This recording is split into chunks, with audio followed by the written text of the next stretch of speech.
Yo, yo, yo, what's going on, everybody? What's going on? Welcome back to the channel. This is Man United Central. This is your Friday evening preview when it comes to our Man United. What's going on? We're going to jump into it and update you all on the ins and outs and all the drama that comes out with Man United. Guys, I'm your boy Luther. I'm super excited you're back here to get your updates when it comes to our Manchester United. Without further ado, so I'm going to give you...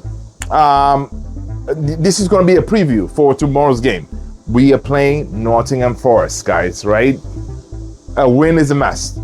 Like, we lose tomorrow, everybody and their mother, when it comes to all these pundits out there, they'll be coming after us, guys. They will be coming after us hard because we've seen, like, okay, we lost against Tottenham. Everybody was talking about Ten Hag out. All these pundits, they're saying, oh, United, we're not in the right direction, you know, like Ten Hag doesn't know what he's doing and all these things, right? So this is our chance to shut them up. And I hope Ten Hag and Manchester United tomorrow, we put in a performance to shut these people up, because a lot of negativity is going on with Man United. Yes, we know some things we did them ourselves, you know, with the whole Mason Greenwood situation, with the whole takeover situation. Those are all our own doing. Of course, our injuries with Luke Shaw and Mason Mount, we cannot help it, right? But people seem to be wanting United to fail, right? All these pundits and a lot of fans that don't like Man United, they want us to fail. So we're not going to fail, people. I'm here to tell you, we are here. We're going to stay. We're going to still be the best club in the world. We're going to continue winning, right? All right, man. So without further ado, tomorrow my lineup is going to go like this, right? I'm going to put into account the injuries. So I'm going to obviously start with, in my defense, it's going to be Andre Onana, Lisandro Martinez, Varane, back three, right? And then on the right, I have no choice. I'm going to have to go with Wan-Bissaka. On the left is pretty tricky because you would want to put in Diogo Dalot on the left. But I think Ten Hag may actually put in Fernandes, the young kid. He may put in Fernandes to see how he performs in the Premier League under the pressure, right? So he may put in Fernandes because on his presser today, he said, look, we always factor in these situations where we have a whole bunch of injuries, and how would you react? Now, or Ten Hag, he may also start Diogo Dalot on the left, or he may put in Lindelof on the left. I don't know.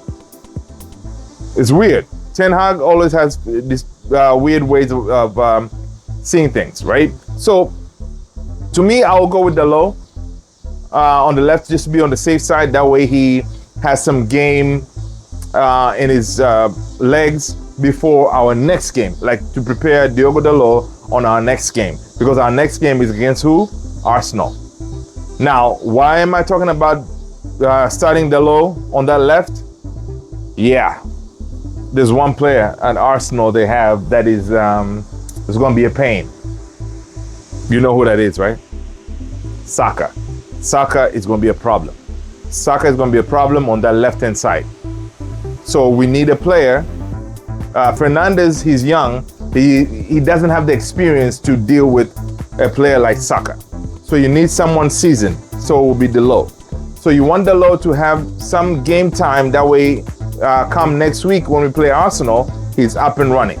So I will go with Dalot on that left-hand side, left back, to that way he can have some game so he can, next week he can deal with Saka, because Saka is going to be a handful. He's going to give us problems on that left-hand side next week, right? So I'm going to go with Dalot for me. In the midfield, obviously, Casemiro. And then I'm going to go with Eriksen, because we're at home. So Casemiro, Eriksen, Fernandes, Bruno. And then on the left, On the left, I want to put in Rashford is going to be on the left. And then up top, I'm going to start Martial because Martial is fit.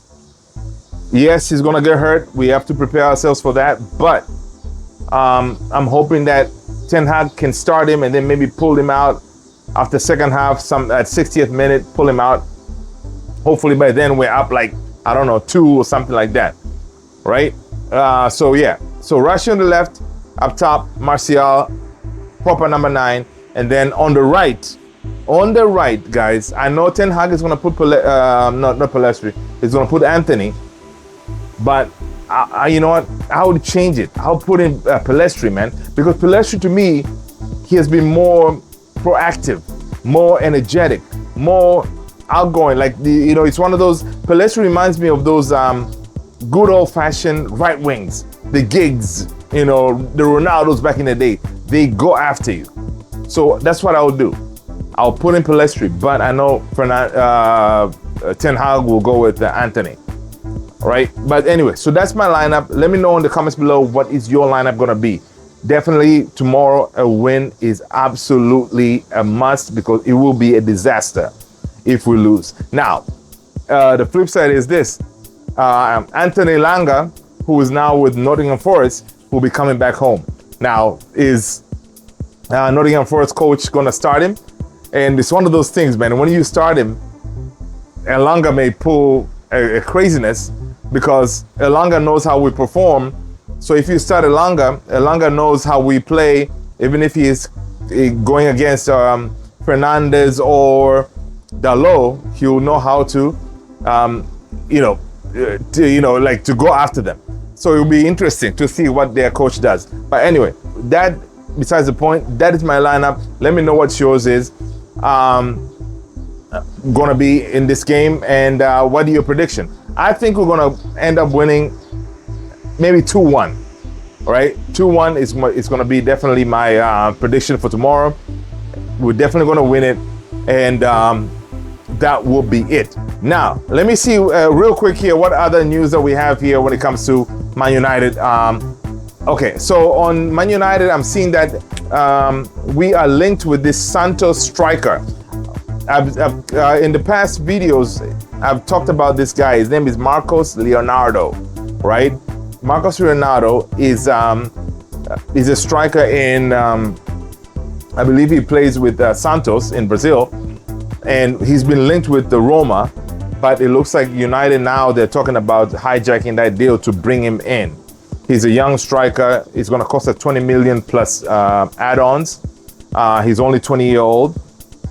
So the price is really good. So hopefully we can hijack this deal. That way it doesn't go to Roma and it comes to us, right? So let me see what else we have here when it comes to the transfer aspect. Is obviously we are heavily linked with Amrabat. Hopefully United can come up with a plan to make sure this guy comes in, because we have no choice, but we need this guy in, right? So let me see what else real quick.